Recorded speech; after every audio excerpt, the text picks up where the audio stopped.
তিনি ছাড় দেন কিন্তু ছেড়ে দেন না, তিনি অবশ্যই পাকড়াও করবেন। আর আল্লাহর পাকড়াও এত শক্তিশালী, ইন্না বাতশা রাব্বিকা শাদীদ, তিনি ধরে না ধরলে এটাকে বিভিন্ন জায়গায় ধরাকে বলে শুরু করে দিয়েছে। যখনই সারা বিশ্বে কোরআনের আবহাওয়া শুরু হয়ে গেছে, সুইডেনে কোরআন পড়ানো হয়েছে, ডেনমার্কে কোরআন পদদলিত করা হয়েছে, এমন কোন রাষ্ট্র নেই আল্লাহর নবীর বিরুদ্ধে কথা বলা হচ্ছে না, নবীর কার্টুন ছবি প্রকাশ করা হচ্ছে না, আলেম ওলামার নির্যাতন করা হচ্ছে না, হক্কানি আলেমদের উপরে জুলুম নির্যাতন নিষ্পীড়ন চলতেছে না। ঠিক সেই মুহূর্তে যখন বিশ্বের কোন মুসলমান কথা বলছে না, চুপ হয়েছে, ঠিক সেই মুহূর্তে আল্লাহ বলছে তোরা করবি, দেখ আমি অ্যাকশন নিতে পারি কিনা। তুরস্ক সিরিয়ার ভূমিকম্প, এরপরে আরেক জায়গায় ভূমিকম্প হলো, বাংলাদেশের ভূমিকম্প হলো, এইভাবে ভূমিকম্প একটা পর একটা হতেই থাকবে, এটা রদ হবে না। বর্তমান কিছু বৈজ্ঞানিক কিছু স্কলাররা বলতেছে একটা রাষ্ট্র, এই পশ্চিমা বিশ্বে বড় একটা মহাদেশ, একটা রাষ্ট্র এমন ভাবে তলিয়ে যাবে, পুরো সাগরে পরিণত হবে, মাটির নিচে চলে যাবে। মানুষ যে পরিমাণ পাপাচার করতেছে, আল্লাহর বিরুদ্ধে যে পরিমাণ মানুষ নেমে গেছে। সুতরাং আজকে যদি এই গজব থেকে বাঁচতে হয়, ভূমিধস, ভূমিকম্প, বজ্রপাত, অগ্নিসংযোগ, এই যে আপনার কাছে ঢাকাতে আগুন লাগছে, প্রায় আগুন লাগে, কথা বলেন ঠিক কিনা? গত 10 বছরে বাংলাদেশে প্রায় 16,000 জায়গায় আগুন লেগেছে, বিগত 10 বছরের জরিপে এসেছে। আমার ভাইয়েরা, এগুলি কার গজব? এই আযাব গজব আসে মানুষের কৃতকর্মের পাপের কারণে। পাপ না ছাড়লে এইসব গজব বন্ধ। আসল পাপ ছেড়ে দিয়ে আমরা দিনের দাওয়াতি কাজ করি। আমার ভাইয়েরা, আল্লাহর নবী দাওয়াতি কাজ বন্ধ করলেন না, তিনি দাওয়াতি কাজ চালিয়ে যাচ্ছেন। আবু লাহাব মারতে গেল, আজকেও দেখবেন অনেক আবু লাহাবরা মারতে যায়, ষড়যন্ত্র করে। কি না, আবু লাহাব শুধু তখন ছিল, এখন থাকবে না, আছে তাদের খালাতো ভাই, ফুফাতো ভাই, চাচাতো ভাই, মামাতো ভাই, আজও দেখবেন তাদের চরিত্রের সাথে মিলে যাচ্ছে। সূরা তাফসীর পড়ে দেখবেন মিলে যাচ্ছে। আল্লাহর নবী যখন দাওয়াতি মিশন বন্ধ করলেন না, এবার দাওয়াতি কাজ করলে, সংক্ষিপ্ত ভাবে আমি শেষ করতেছি, দাওয়াতি কাজ করলে কেমন ধরনের নির্যাতন আসতে পারে আমি সেটা শুরু করেছি।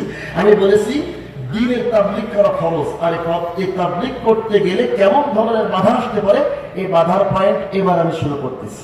কাফেররা কি ষড়যন্ত্র করে লক্ষ্য করুন। আল্লাহর নবী দ্বীনের তাবলীগ যখন বন্ধ করলেন না, তিনি দ্বীনের তাবলীগ চালিয়ে গেলেন। আল্লাহ রাসূলের চাচা আবু তালিব, আবু জাহেল, উতবা, সাইবা, মুগীরা সকলে একটা টিম গিয়ে আল্লাহর নবীকে বললেন যে মুহাম্মদ, তুমি এই দাওয়াতি কাজ বন্ধ করো, এই তাবলীগ তোমার করা যাবে না। তোমার আব্বা মা বেঁচে নাই, তোমার পেছনে কোনো লোক নাই, বিনিময়ে তুমি কি চাও? আল্লাহর নবীকে বলা হলো, তুমি যদি ধনী হতে চাও, আরব দেশের মধ্যে তোমাকে ধনী বানিয়ে দেওয়া হবে। তুমি যদি সুন্দর নারী চাও, তোমাকে সুন্দর নারী দেওয়া হবে। তুমি যদি এই দেশের মধ্যে প্রধানমন্ত্রী হতে চাও, তোমাকে প্রধানমন্ত্রী বানানো হবে। আল্লাহর নবী বললেন, আমার চাচা আবু তালিব, আমার এক হাতে সূর্য আর এক হাতে যদি চন্দ্র তুলে দেওয়া হয়, তারপরেও আল্লাহর দ্বীনের তাবলীগ আমি মুহাম্মদ বন্ধ করব না। যারা দ্বীনের তাবলীগ করতেছে, যতই অত্যাচার, জুলুম, ফাঁসির মধ্যে ঝুলাক না কেন, বছরের পর বছর, যুগের পর যুগ, যতই দিন খেলে রাখো কেন, যেখানেই রাখবে সেখানেই তাবলীগ হবে, সেখানেই পড়ালে কথা হবে। কথা বলো ঠিক কিনা? এটাই মুমিনের পরিচয়। কেউ আমি কে বিএনপি এটা বিষয় নয়, যারা প্রকৃত মুমিন যেখানে থাকবে সেখানে দিলে তাবলীগ করবে।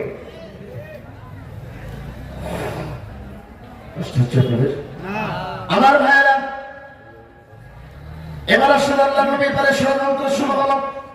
কাফেররা কি ষড়যন্ত্র করলো?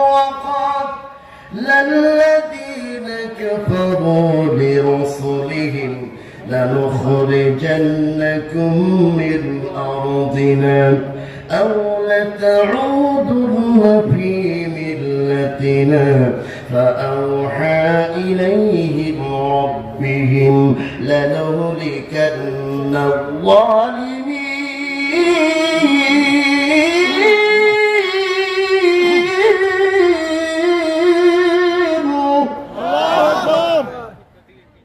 এটা হচ্ছে সূরা ইব্রাহিমের 13 নম্বর আয়াত। কাফেররা এবার তাবলীগের বিরুদ্ধে এলো, নবীর বিরুদ্ধে কেমন ষড়যন্ত্র শুরু করলেন। কাফেররা রাসূল সাল্লাল্লাহু আলাইহি ওয়াসাল্লামকে বলেছিলেন, আমাদের দেশ থেকে তোমাদেরকে বের করে দেওয়া হবে, এই দেশে তোমাদেরকে থাকতে দেওয়া হবে না, অন্যথায় আমাদের দ্বীনের মধ্যে আমাদের দলে আসতে হবে, তা না হলে আমাদের দেশ থেকে তাড়িয়ে দেব।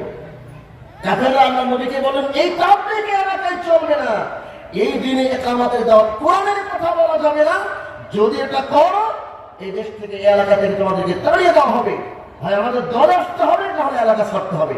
এই পরিবেশ এখন আর নাই কোনো জায়গায়। আছে কোথায় কোথায় আছে?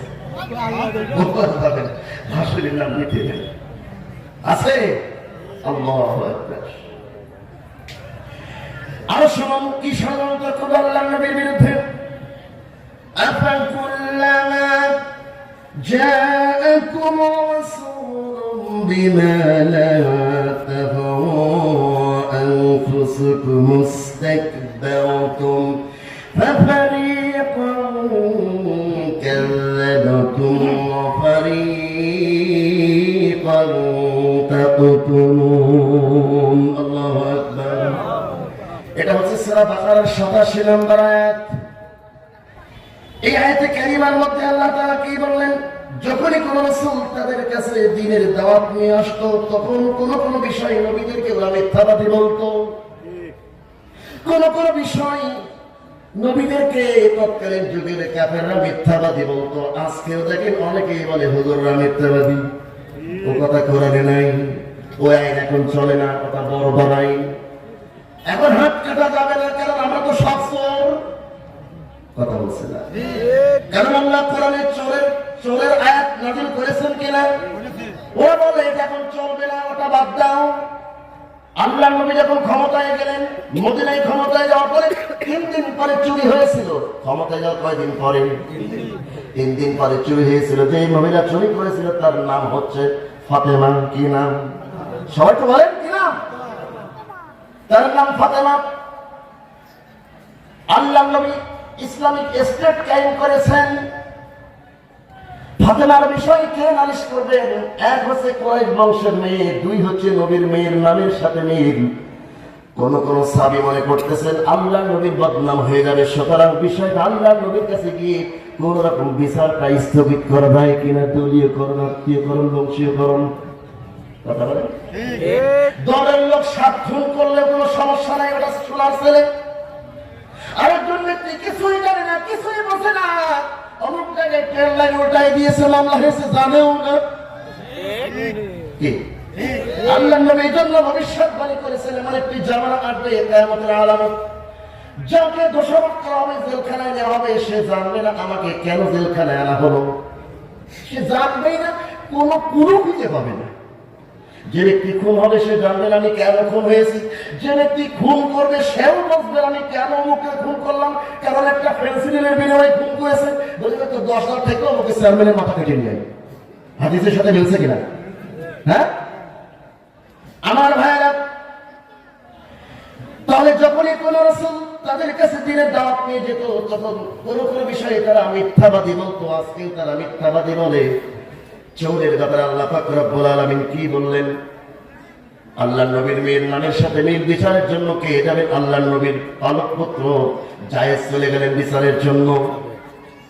কথা বললেন, কথা বলার পরে আল্লাহর নবী বললেন, ওয়াল্লাহি আল্লাহর কসম, আমি মুহাম্মদ সাল্লাল্লাহু আলাইহি ওয়াসাল্লাম, আমি এই কথা তোমাদের সম্মুখে সত্যবাদী ভাবে আজকে বলে দিচ্ছি, কুরাইশ বংশের ওই ফাতেমা না হয়ে আমার কলিজার টুকরা মেয়ে যদি ফাতেমা হতো, আল্লাহর দিন কায়েমের জন্য আমার নিজের মেয়ের হাত আমি আজকে কেটে ফেলে দিতাম।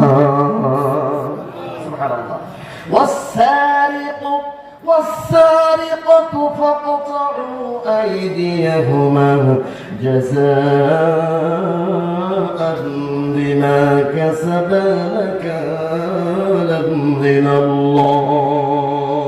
الله أكبر. চোর নারী হোক পুরুষ হোক ধরা পড়লেই কথা কয় না, বুঝলে কথা বলা যাবে না, বড় আইন কোরআনের আইন এখন চলবে না, ওটা বাদ দেন। কি আফগানিস্তানে যে দেখেন কত চোরের বিচার হচ্ছে এখন।